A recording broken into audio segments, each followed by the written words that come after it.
everyone. Let's stand and let's go ahead and do our welcome song.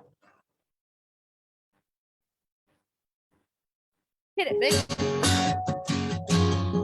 Oh, we're singing from our heart still.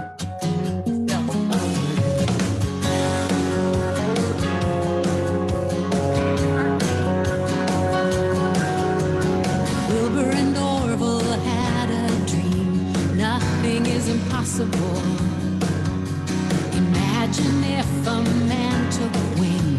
Nothing is impossible. People laugh, it can't be done.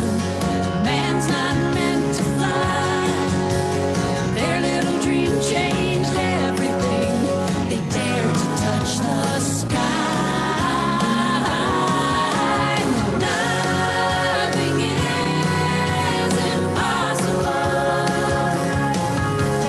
Dreams are made to shine.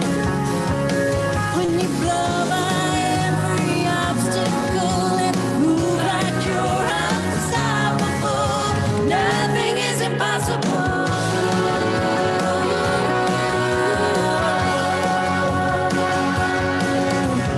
There's a place inside of you where nothing is impossible.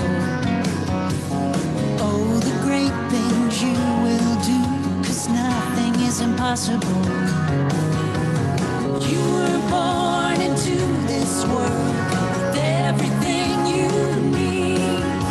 Hold on to your heart, the magic starts the moment you believe. Nothing is impossible. Dreams are made to fly. When you blow by every obstacle and move like you're unstoppable, nothing is impossible. Nothing is impossible. You were born to shine. When you blow by every obstacle and move like you're unstoppable, nothing is impossible.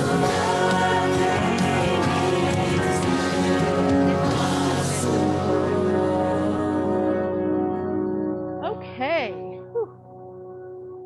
Let's go ahead and let's start with our statement of faith. There is only one presence and one power in the universe and in my life. God the good, omnipotence. And our affirmation, please.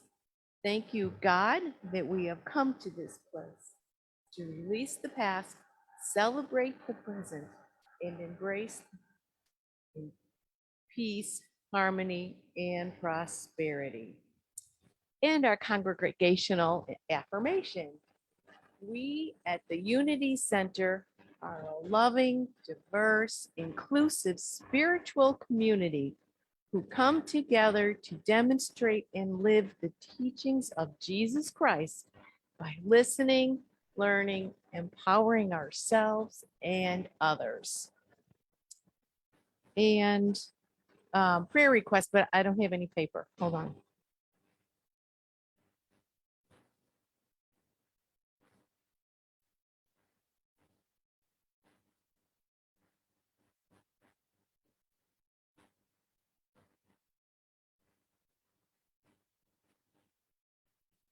Yeah, podium is all cleaned up and now it's not.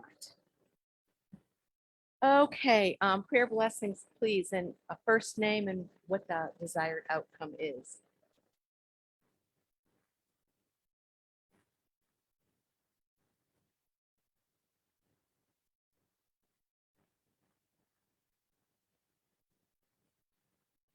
Dick and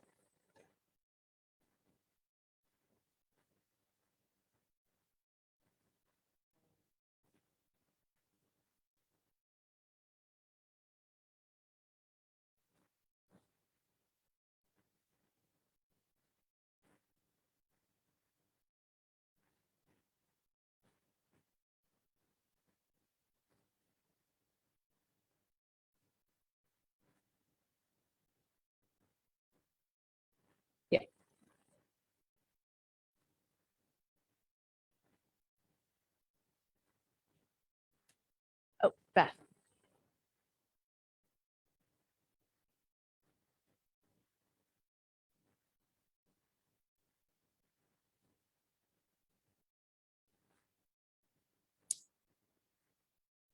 Diane.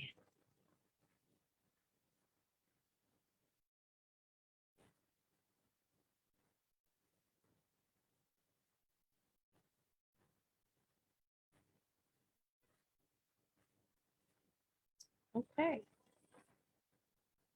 All right, well, let's take a moment and let's still ourselves. Let's take a deep breath. I'm going to put my hand over my heart. Feel free to follow through. Dear God, we ask for all sorts of healings, physical, emotional, mental. And we also pray for Ken and Dick and Jen and Terry, Susie and Jennifer, that all of their healings are met. We know in your divine order this will all be true. We'd also like to send out a couple special words for our nation and our elections coming up, that they stay filled with kindness and love and peace. Also for our country and our world, all the healing that we need. All those in war-torn nations, all those that have been left homeless, and all of the needs for all of our countries and all of their peoples. We also ask for safe travels for our Linda, as well as anyone else out on the road or the seas, that everybody remains safe and sound and get home safely. Amen. We have a new power this month, and our power is will. And will is the ability to choose, lead, and decide. The disciple is Matthew, and he represents the decision-making part of our brains. The corresponding color is silver, and it's located in the front of our brain. And our affirmation is, and feel free to join me, I choose my good on spiritual understanding. Now let's say it again so I can kind of go around the microphone stand and get all the words. Ready? I choose my good based on spiritual understanding. Okay. And our daily word is going to be read by Russ today.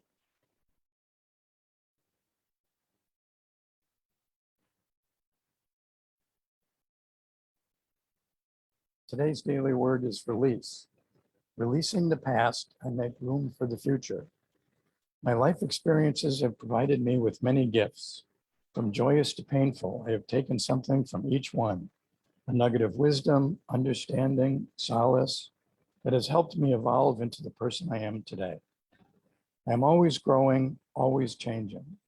With gratitude, I receive the blessings while letting the painful memories go. I have no room for regret and do not dwell on things I have no power to change.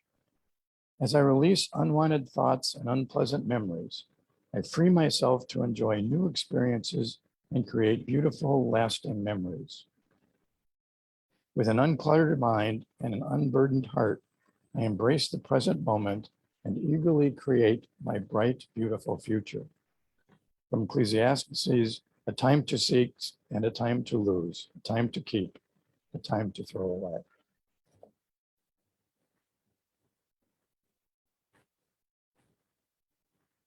And let's please welcome Cherrie.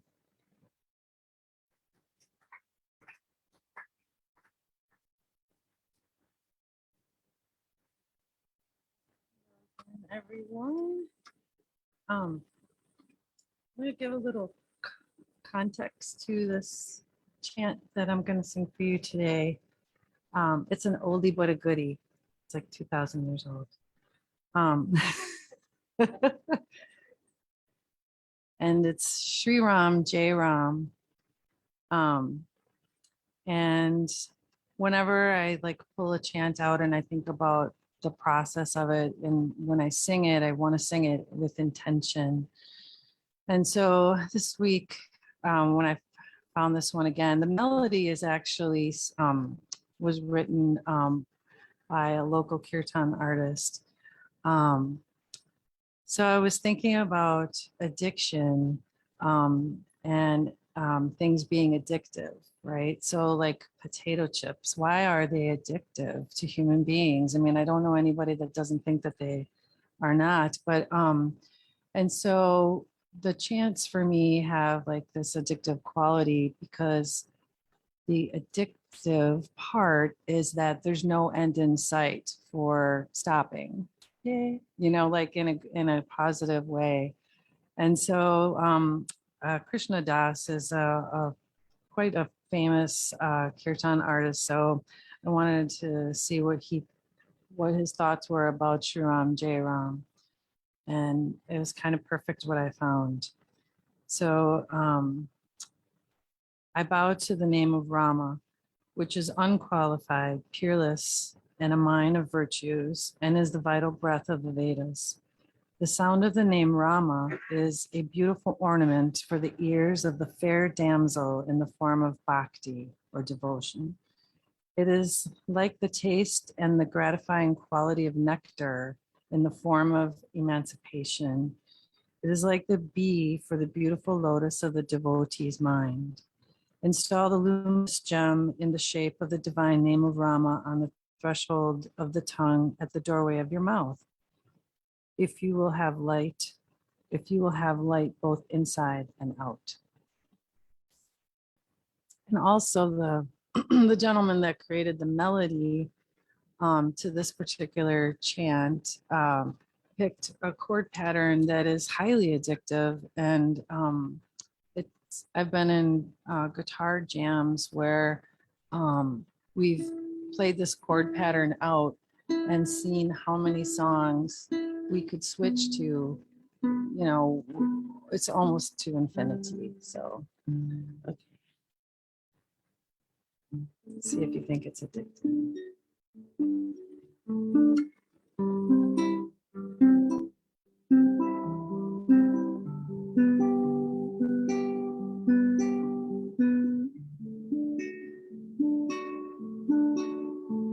Shri Ram, Jai Ram, Jai Hanumate, Hanuman. Shri Ram, Jai Ram, Jai Hanumate, Hanuman. Shri Ram, Jai Ram, Jai Hanumate, Hanuman. Shri Ram, Jai Ram, Jai Hanumate, Hanuman.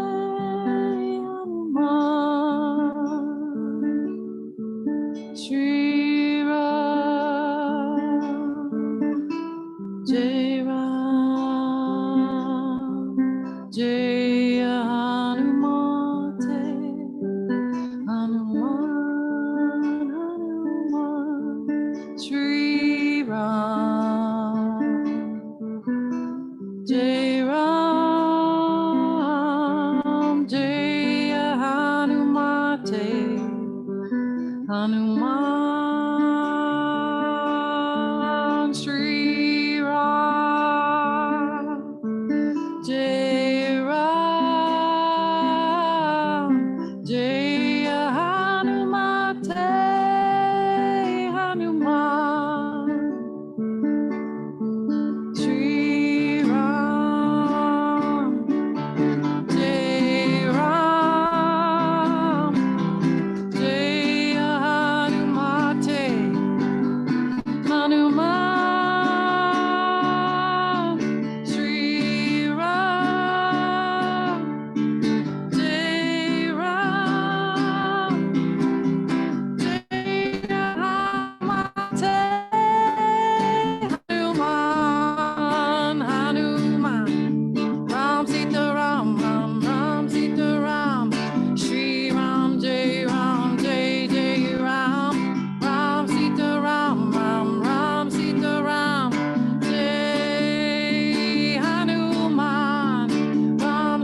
And let's please welcome Joann.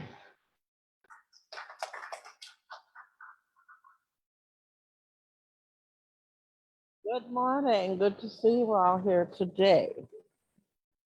Today's message is about divine will or God's will. So let's first of all look at the scriptures and see what Jesus had to say about this. First of all, he's speaking about himself in John 6:38. He said, I came down from heaven not to do my own will, but to do the will of him who sent me. So in a sense, that's true for all of us. What is God's will for us to be doing here in this world? And then he also said in John 6:35, I am the bread of life. He that comes to me will never hunger or thirst. Now, he's not talking specifically about the physical hunger or thirst, but in our life, when there seems to be something missing, we go looking for it in the physical world. So whether it's in a relationship, or if it's in eating too much food, or in consuming too much alcohol. So his teachings would be that bread or wine that we thirst for. And so that missing element that people are looking to fill their lives really is our spiritual connection. And Jesus also said in John 10, I came that you might have life and have life abundantly. So that's in all levels of our life. Life abundantly. How about physical life? Having abundant health. And then let's say in material needs, our material needs are also, we are to be blessed. And with the feeling of love, yes, love can come from other people, but also connecting with divine love. And also in Mark 3, Jesus said, for whosoever shall do the will of God is the same as my brother, my sister, and my mother. So in other words, in this family of God, if we're doing what is the will of God, we're all part of that human family.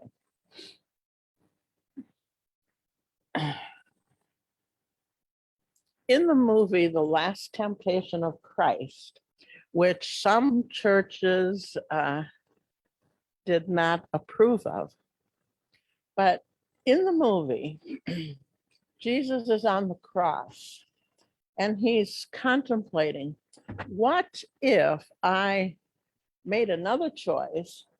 If I got married, had a family, I wouldn't be hanging on this cross today. So some churches took that as like a blasphemy. How dare you think that Jesus would have thought such a thing?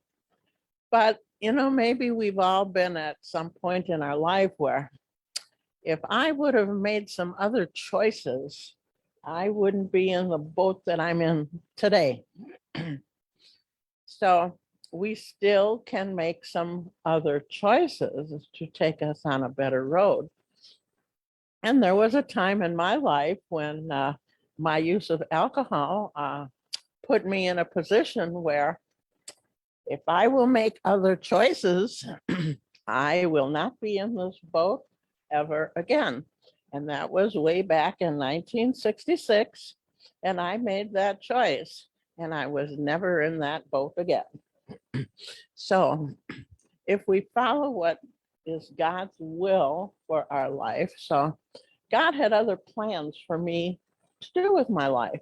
And it's not that having that episode in my life after high school and my boyfriend was off in Vietnam and my father had just died.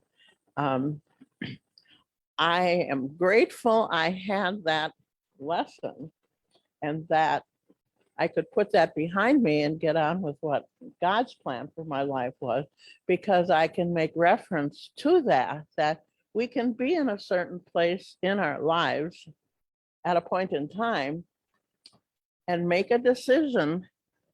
God has better things for us in this world than the choices that put me there. So what is God's will for us? The most important thing, and he references this in Course in Miracles, is to be happy. God's will for you is to be happy. Also, God's will for you is complete peace and joy. And unless you experience only this, you must be refusing to acknowledge his will. So if you're in a situation in life that you're not happy about it, well, you can either change the situation or you can look at it differently. What is the lesson in this? And then be happy about it until that lesson is over. And I've been in that place in my life a few times, and I didn't like the lesson. The lesson was painful, but I kept praying about it. The lesson ended, but I got to see what was my lesson in going through that. So there were lessons in faith, lessons in surrender, and continuing to do what was God's will for me. Also in A Course in Miracles, it says, the holy instant does not come from your little willingness alone. And the holy instant is described as being in that complete peace and joy. Does not come from your own little willingness. It is always the result of your small willingness combined with the unlimited power of God's will. So if there's something that you're dealing with that's difficult, you have to ask for help. So even Jesus in the Garden of Eden, he said, God, if it's possible for this to be taken from me, but not my will, but thine be done. And then it says he went alone to pray because the apostles were all asleep. And it says the angels came and ministered unto him. So he also had to ask for help to get through what he knew he was to go through. And so our lesson is in no comparison to what Jesus had to go through, but the lesson is the same. We have to ask for help to get through what is difficult. I just completed reading a little book called Live Your Happy. And it's the life journey of Reverend Maria Felipe. She was a model, beautiful woman, an actress, TV host, always looking for love outside herself, and was not happy when it didn't happen. And a beautiful woman as she was, she could have had anybody. But even when she had any man, it wasn't happy. So she went to Pathways of Light, a place here in Wisconsin, and which based their teachings on A Course in Miracles. And she struggled with some of the lessons, struggled with what God was calling her to do. And eventually it was becoming a unity minister. She's a minister in Burbank, California. And so she uses some of her life's lessons and learning to be happy despite the things in her life that were not exactly making her happy. So finding what was God's will for her. And now she's happy doing what is God's will for you. And right now in our book study, we're doing the story of hope by Jane Goodall. As some of you know, she lived with the chimps in Africa. So can you imagine you as a young single woman going to Africa and sitting in the middle of the jungle to observe the chimps? Well, that was God's calling for her. And she even describes crawling through the grass and getting bit and scratched to get to her hilltop where she was going to sit all day and observe the chimps. But in the long run now, many years later, she tells of the connection that we as humans have with animals, our environment, the earth, everything. We're all connected. And so that's written in her book called My Life with the Chimps. So even being called to such a drastic journey, none of us probably would never think of undertaking. Ultimately, the wisdom that she gained is probably part of the answer to our environmental issues today. And a lot of it is mentioned in this book. So we're not called to do that. What is God's will for us? For some, it might be painting your house or creating a flower garden or doing some community work, whatever it is. But at a point in time, maybe it's just being a parent. So in my life, there have been different chapters of what I felt God had called me to do. So first, yes, raising the family. And then secondly, homeschooling. And I was part of the group that changed the law to allow homeschooling. And then came a healing ministry. So at a point in time, when I felt called, that's what God wanted me to do with my life. I left a house that was paid for and a husband that was providing well. And I moved down to southeastern Wisconsin with 1 month's rent and the U-Haul to get me here. So 2 weeks into that month, I had 2 more weeks to earn some money to pay my next month's rent. So it wasn't a choice to move back up north. It wasn't a choice to do anything drastic or illegal. I prayed, God, what else do I need to do? I had already sent out a letter to people that I was referred to from a chiropractor that were interested in my work.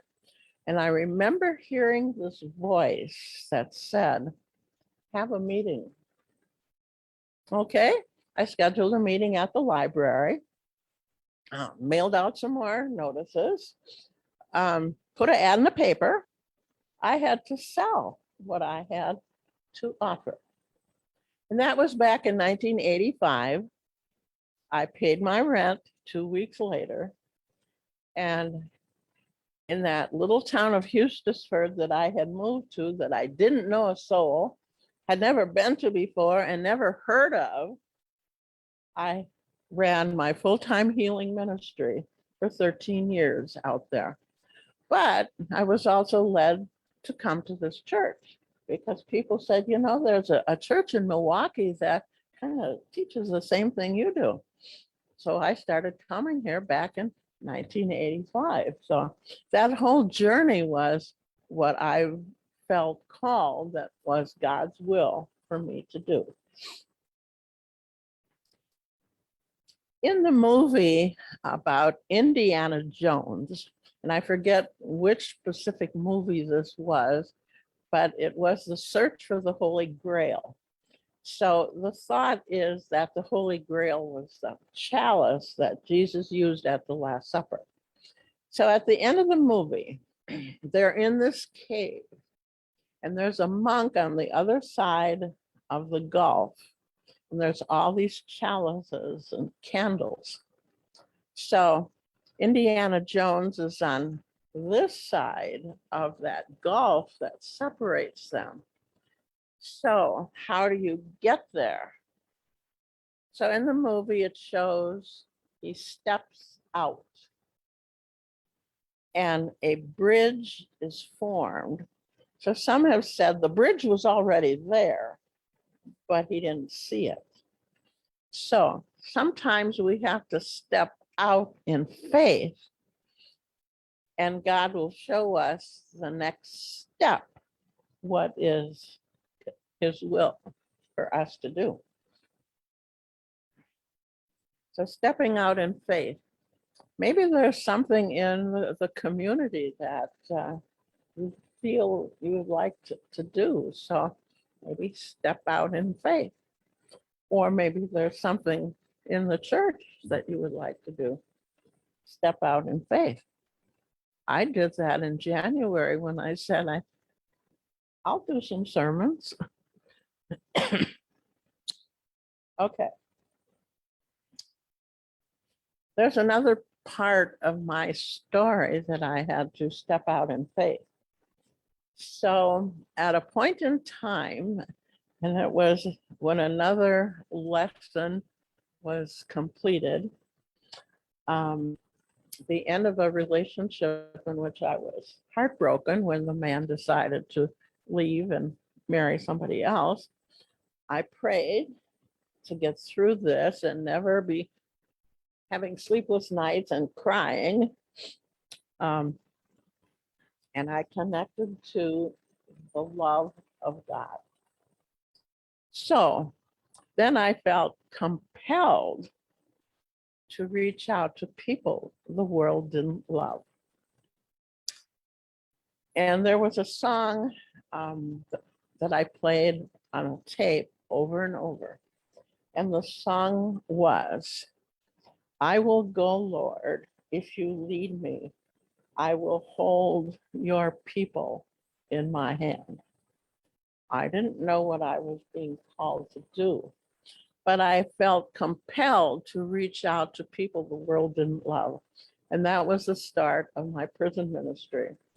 So shortly thereafter, I applied to teach at the county jail. And 27 years later, I still have a weekly class at the county jail, and miracles happen as a result of that. So being willing to jump outside of my comfort zone and minister to people who are incarcerated and the world judges them as being bad. There's some of them are ready to be transformed. So it's wonderful to see that happening. And so ultimately that led to rehabbing old houses and renting them out to men who come out of prison. So that's also been a journey of 25 plus years. And yeah, there was challenges, but if I would have ever thought in my younger years that I would be doing this, I would have thought impossible. I also, in some of my, I'll say religious upbringing, but not so religious, I had my prejudices about people who do bad things, and that they certainly deserve to be punished and certainly not loved. but to my awakening, my ability to minister to them without judgments and to see that awakening take place. So that's been a wonderful experience. So again, I say, I would have never thought that I could do that. And sometimes, I have to leave my judgments at the door. And sometimes when I see on the news a person's face or body and what he's been accused of doing, and then I see him in that pot or that floor that I'm scheduled to speak at, and then I see him sitting next to me in the library for class, I have to leave those judgments and not have them, because that person has come for healing. So I don't always know the end of the stories for some of them, but sometimes they might sit next to me and cry out of remorse for what they've done. And they need prayer to get them through this. But of course, some of them have to do some time. And I just say, well, use your time well. You have this time to do your reflection and your studies and so forth. And God may have a calling for you to be doing something. And there's one guy in particular in this last year, he started receiving messages, and it was messages in his own language. So he was like Puerto Rican or some Hispanic. So he could speak his language from what he was receiving to his own people when he gets out. So it's the kinds of things that God is calling some of them to do a ministry, perhaps in prison, but even out of prison, to help the people awaken. So, what is God's will for us? Coming down to happiness. What do you find fulfilling in your life that makes you happy? There are some people that have had very successful careers in making a lot of money, whatever that career was. But they find another calling to do something else. So whether it was a hobby that they could make some money doing, but they don't make as much money, but they are twice as happy and a lot stress-free doing that. So there can be a drastic change or shift in what your life's calling could be. So I've had a couple of those shifts in my life to follow what God has called me to do. So now in my retirement plan, there's another little shift going on. And I'm happy to say I have a buyer for the apartment building. So a big part of my responsibility that I'm parting with is in the process. So more to come. Another quote from A Course in Miracles is, all real pleasure comes from doing God's will. Also, there is no strain in doing God's will. Thy will be done on earth as it is in heaven. So the more people that are following God's will for their life, the more happiness there's going to be.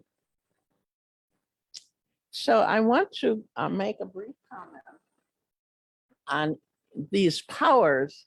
We focus on a different power each month in the total of 12 powers. And so I had just read in Myrtle Fillmore's Healing Letters why these are so important. So we're supposed to develop each of these powers to the best of our ability. And then we learn to rely on a spiritual source rather than physical. So we're transferring our trust in the higher power.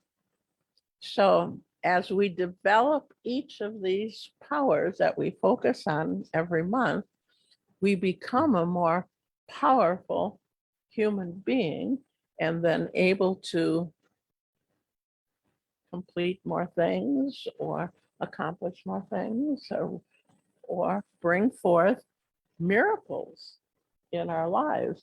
And so Myrtle goes on to say that Jesus was at that level, not only in his connection to God, I and my Father are one. He really connected with Father, but also in opening up and developing all of these powers, miracles happen.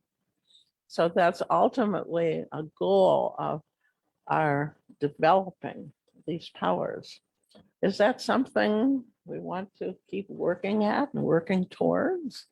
That we can bring forth more of God's blessings into this world, God's will. So we'll take these thoughts into prayer, into meditation.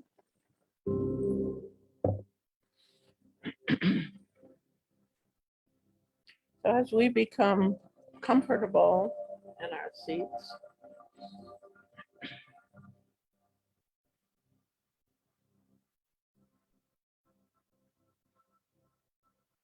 and we look at God's will for us, first of all, as complete happiness.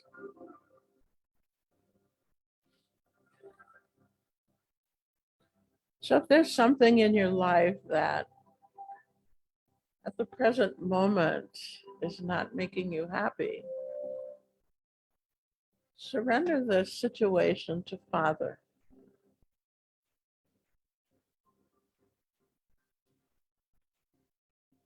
Ask for a different way of looking at it.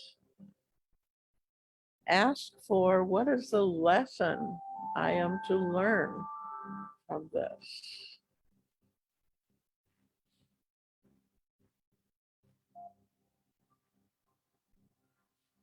And ultimately, we can become thankful that we have that lesson.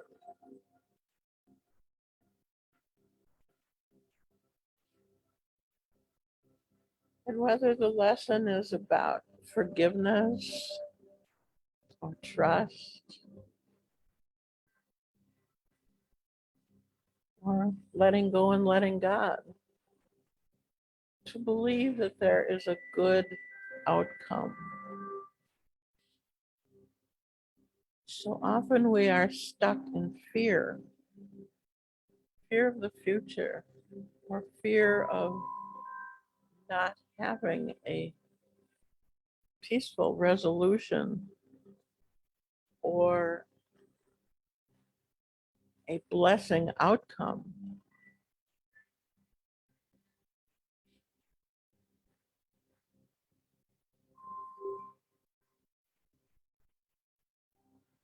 So just like with Job in the Old Testament, he went through many losses. His family, his flocks and herds, and finally his health. But he kept trusting God. And ultimately he was blessed with another family, with more flocks and herds, and then return of his health.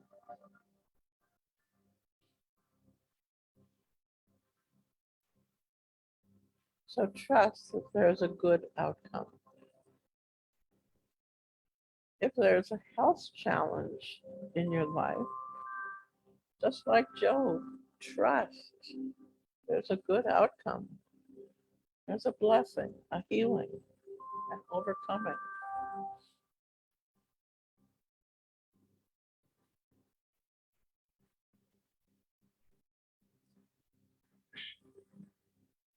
And so, in trusting what is God's will for you and your life,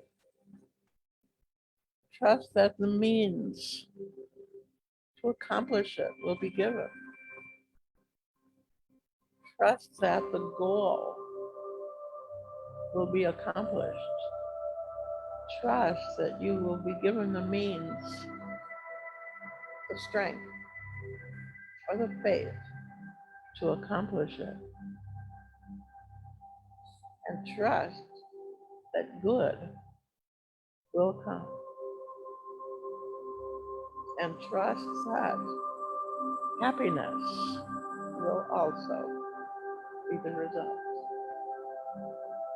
So we are thankful for all blessings that have already been given, and we open our hearts and our minds to further blessings that you have for us.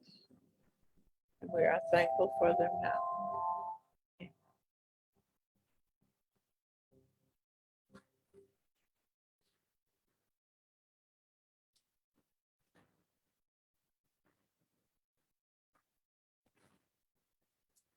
Thank you, Joann. Thank you so much. Let's take our offerings and let's hold them in our hands and let's talk and let's say our offering prayer. There is no lack or limitation. Freely I give and freely I receive from God's abundance.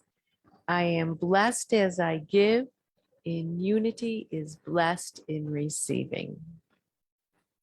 And let's welcome back Cherrie.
You're the creator, you're the sustainer, you're the destroyer of all. You're my lover, you're my partner, you're my teacher of all. I bow to you, bow to you, bow to you, bow to you.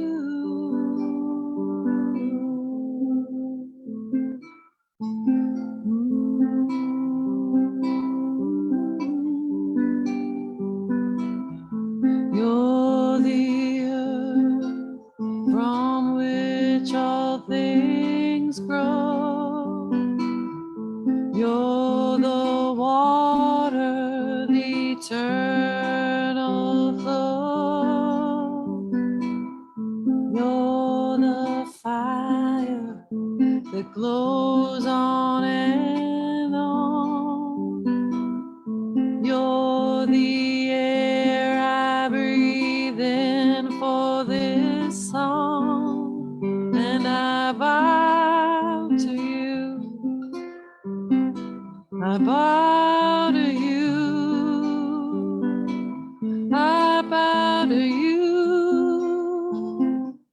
Bow to you.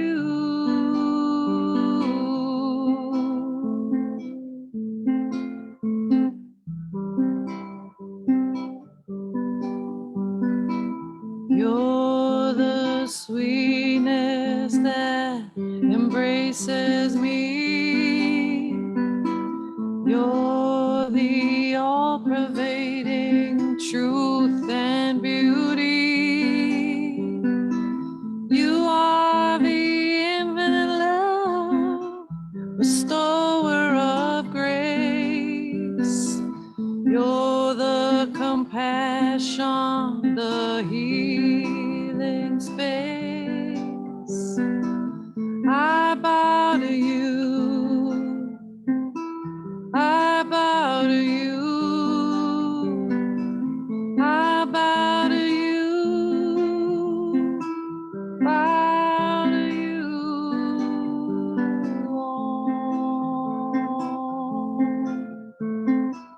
Namo Gurudev.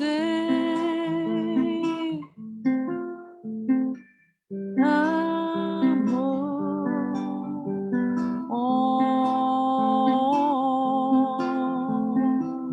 Namo Gurudev.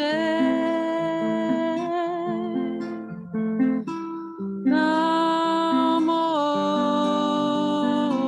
Agure Name. Jugat Gure Name.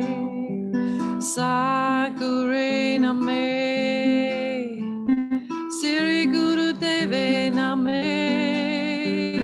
Agure Name. Jugat Gure Name. Sakure Name. Sri Guru Deve Name. Agure Name. Jugat Gure Name. Sat Gure Name. Sri Guru Deve Name. Agure Name. Jugat Gure Name.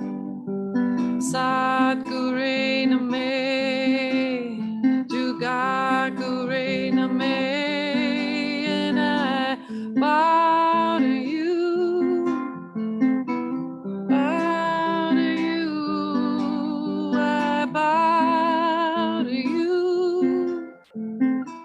I bow to you.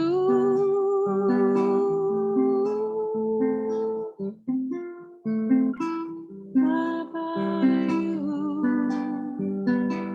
Bow to you. Bow to you.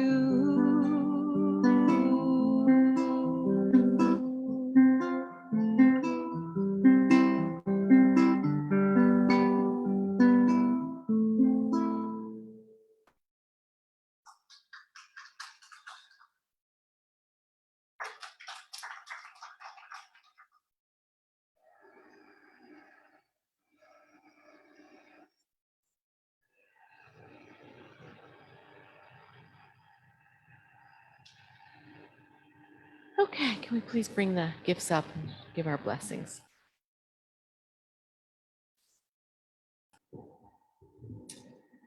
Dear Lord, we bless these gifts with all of our hearts and all of our love. And we know that unity is blessed in receiving and blessed in the giving. Amen. Okay, we have some announcements. Join us next week. Eileen Carlson, she'll be doing our Sunday lesson. It will be on trust. I release myself to divine order in my life and trust the spirit within. Where is your trust? So that will be Eileen next week. Our book study, the Book of Hope, Joann referred to it today, is still going on, meeting at 9:30. If you'd like to attend in person, make sure you call the center, let the center know, or especially if you're going to want to join in virtually. And again, you can come in at any time. And following our book study, then we have our Unity silent prayer coming up at about 11. Or it's not about, it is at 11 on Thursdays, again, virtual or in person.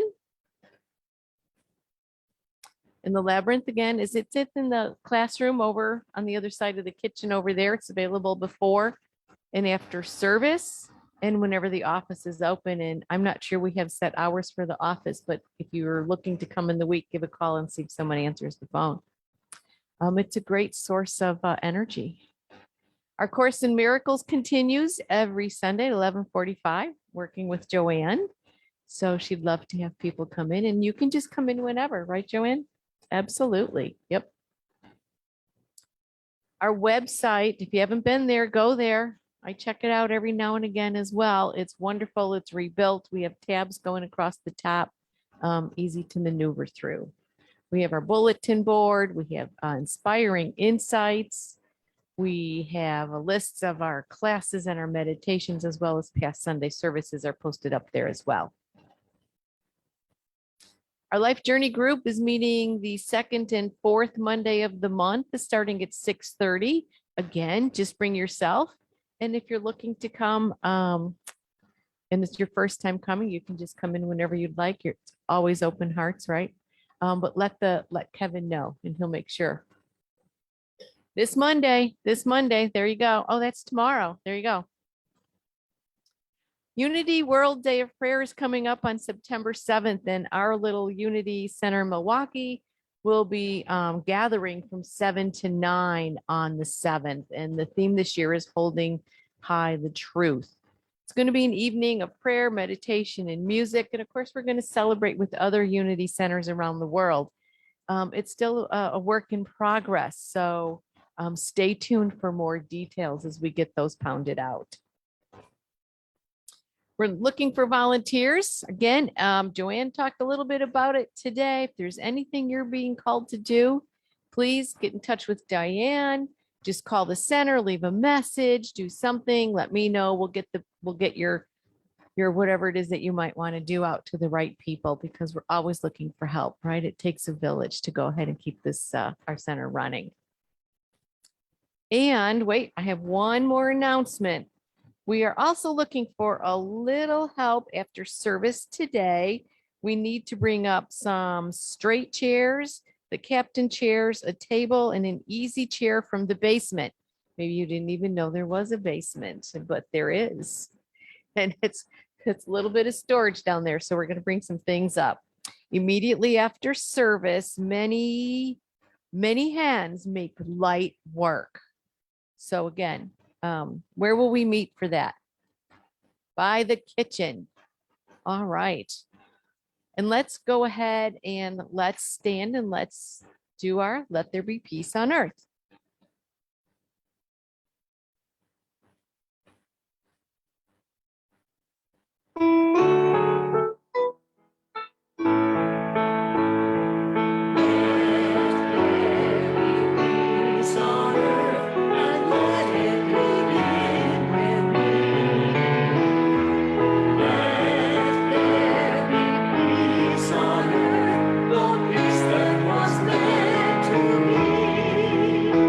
With God as creator, and we